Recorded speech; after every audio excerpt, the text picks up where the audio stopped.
നിങ്ങൾ ഭയങ്കര അതിവിനയമാണ് നിങ്ങളുടെ ഗസ്റ്റ് വന്നിരിക്കുന്ന സമയത്ത് ചെയ്യുന്നത്. നമ്മൾ മനുഷ്യന്മാരല്ലേ, നമുക്കൊക്കെ എല്ലാവർക്കും കുറ്റവും കുറവും ഒക്കെ ഉണ്ടാവുമല്ലോ. നമ്മളൊക്കെ അത് പതുക്കെ ഒരു സമയമെടുത്ത് ഒരു കാലഘട്ടം ഒക്കെ അതിന് വർക്ക് ചെയ്ത് ഒക്കെയല്ലേ നമ്മൾ ശരിയാക്കുക. മുഖമില്ലാത്ത ഒരു അഡ്രസ്സ് ഇല്ലാത്ത ഫേക്ക് അക്കൗണ്ടുകളിൽ നിന്നുള്ള നെഗറ്റീവ് കമൻറ്റ്സ് ഞാൻ ഫേസ് ചെയ്യേണ്ടി വന്നിട്ടുണ്ട്. വൃത്തികേടുകൾ എഴുതിയേക്കുന്നത് ഞാൻ കണ്ടിട്ടുണ്ട് എന്നെപ്പറ്റി.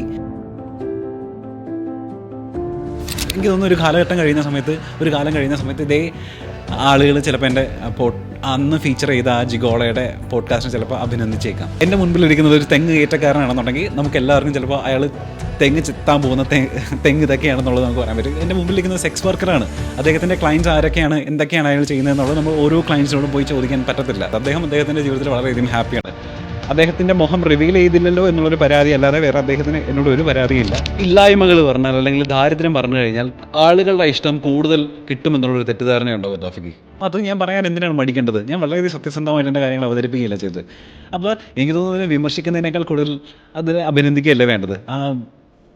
കഴിഞ്ഞ കാര്യങ്ങളൊന്നും മറന്നു പോകാതെ അത് സത്യസന്ധമായിട്ട് വിളിച്ച് പറയുന്നതിന് എനിക്കൊരു ക്വാളിറ്റി ആയിട്ടാണ് ഞാൻ ബേസിക്കലി നോക്കി കണ്ടിട്ടുണ്ട്. ചിലപ്പോൾ എൻ്റെ മാൻസത്തിലുണ്ടായിരിക്കാം, ചിലപ്പോൾ എൻ്റെ ടോക്കിംഗ് സ്റ്റൈലിൽ ചിലപ്പോൾ ഉണ്ടായിരിക്കാം, പീപ്പിൾ പ്ലേസിങ്, പക്ഷേ കണ്ടന്റിലില്ല.